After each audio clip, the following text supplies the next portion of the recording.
ایک بادشاہ تھا، وہ پھولوں کی سیج پہ سویا کرتا تھا۔ خادمہ اس کے لیے پھولوں کی سیج بچھایا کرتی تھی۔ مدت گزر گئی، پھولوں کی سیج پہ سونے کا عادی تھا۔ ایک دن خادمہ نے سوچا، لونڈی نے سوچا، روزانہ بادشاہ اس سیج پہ سوتا ہے، پتہ نہیں کیا لطف ہوگا۔ کمر سیدھی کرنے کے لیے، اس سیج کا لطف اٹھانے کے لیے وہ بھی لیٹ گئی۔ سیج تیار کرنے کے بعد ایک لمحے کے لیے کمر سیدھی کی تو سارے دن کی تھکی ہوئی تھی، آنکھ لگ گئی۔ بادشاہ وقت پر اپنے اجلا میں داخل ہوا، اپنے اس خاص کمرے میں داخل ہوا تو ایک لونڈی کو پھولوں کی سیج پہ سویا ہوا دیکھا تو غیرت سے جل بن کے کباب ہو گیا۔ ایک لونڈی کی یہ اوقات کہ بادشاہ کی سیج پہ سوئے۔ اس نے جلاد کو بلایا، کہا اس کو الٹا لٹکاؤ اور اتنا مارو کہ اس کی جان نکل جائے، تاکہ باقی خدام کو پتا چل جائے کہ بادشاہوں کی سیجیں، ان کے بستر، ان کے گھر کتنے مقدس ہوا کرتے ہیں۔ لونڈی کو الٹا لٹکا دیا گیا اور جلاد ضرب پہ ضرب لگا رہا ہے، کوڑے پہ کوڑا مار رہا ہے۔ وہ چیختی ہے، روتی ہے، بچا لو مجھے، میری جان نکل رہی ہے۔ روتے روتے کیا خیال آیا کہ اس نے ہنسنا شروع کر دیا۔ بادشاہ نے جلاد کو کہا رک جا، اس لونڈی سے پوچھ روئی کیوں ہے، اسے یہ بھی پوچھ ہنستی کیوں ہے۔ جلاد نے کہا لونڈی بتا روتی کیوں ہے۔ اس نے کہا تجھے نہیں پتا جب کوڑا لگتا ہے تو جان نکلنے کو آتی، نزا کا عالم طاری ہو جاتا ہے۔ کہا یہ تو سمجھ ہے، لیکن ہنستی کیوں ہے۔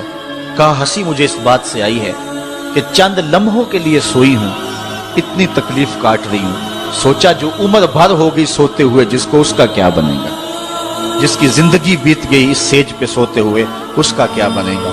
صاحبو، یہ دنیا پھولوں کی سیج نہ بنائیں، اس دنیا کو اللہ کی عبادت کے لیے گزاریں، ذکر فکر میں گزاریں، سحری کے وقت اٹھ کے مصلی پہ کھڑا ہو کے رونا سیکھیں، اللہ کے حضور آئیں، سارے کام چھوڑ دیں، رزق کی تلاش میں رازق کو بھول نہ جائیں۔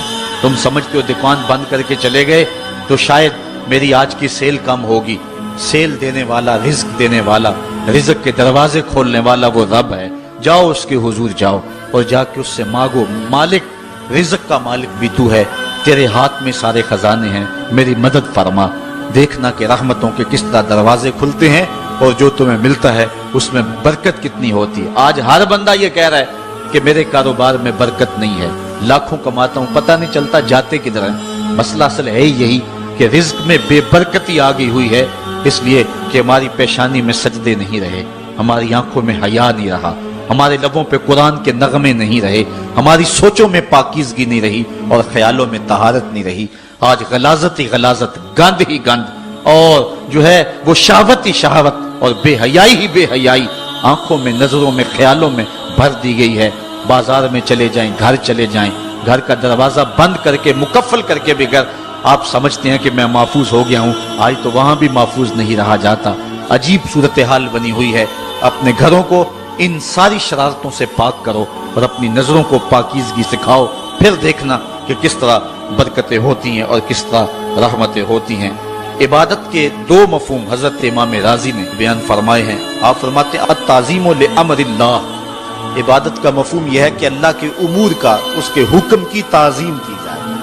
اللہ تعالیٰ جل شانہ کا حکم ہے تو دل جھک جائیں اس کے حضور اور اس کو ہی بڑا جانا جائے۔ اور دوسری بات والشفقۃ علی خلق اللہ، عبادت کا مفہوم یہ ہے کہ مخلوق خدا پر شفقت کی جائے۔ حضرت امام غزالی نے 40 کے اندر لکھا کہ عبادت کی 10 قسمیں ہیں، ان میں سے پہلی قسم نماز ہے، جو عبادات میں سب سے اہم اور سب سے بڑی عبادت ہے۔ دوسری قسم زکوٰۃ ہے، تیسری قسم روزہ ہے، چوتھی قسم حج ہے، پانچویں قسم تلاوت کلام مجید ہے، اور چھٹی قسم ہر وقت ذکر الہی میں رہنا ہے، ساتویں قسم حلال رزق کے لیے کوشاں رہنا ہے، اور آٹھویں قسم پڑوسی، ہمسائے، ساتھی اور دوستوں کے حقوق ادا کرنا ہے، اور نویں قسم امر بالمعروف اور نہی عن المنکر کرنا ہے، اور 10ویں قسم اتباع رسول صلی اللہ علیہ وآلہ وسلم کرنا ہے۔ یہ عبادت کی صورت ہے۔ اب معاشرے کے اندر کچھ لوگ تو عبادت کرتے نہیں اور ان کا عبادت نہ کرنا غفلت کی وجہ سے۔ ایک طبقہ ہے کہ وہ عبادت کا قائل ہی نہیں، وہ دہریے ہیں، اللہ کے وجود کا انکار کرنے والے ہیں۔ اور ایک طبقہ تیسرا وہ ہے جو عبادت کرتا ہے لیکن اللہ کے علاوہ کچھ اور لوگوں کی، جس طرح کہ بت پرست ہیں یا دیگر لوگ۔ لیکن اہل ایمان جو ہیں وہ اللہ کی عبادت کرتے ہیں اس کے علاوہ کسی اور کی عبادت نہیں کرتے، اس عبادت میں تساہل اور سستی نہیں کرتے، نمازوں کو 5 گانا وقت پہ ادا کرنا اپنا معمول رکھتے ہیں، اور یہی زندگی کا حسن ہے اور یہی زندگی کا جمال ہے۔ اور جو شخص اللہ کی حضور جھکنا چھوڑ دے، اللہ تعالیٰ اس کے رزق سے بھی، اس کی عمر سے بھی برکت اٹھا لیتا ہے۔ عبادت کا ایک مفہوم علماء نے اللہ تعالیٰ کی پہچان بھی بیان فرمایا۔ حضرت مولا کائنات سیدنا علی المرتضیٰ رضی اللہ تعالی عنہ نے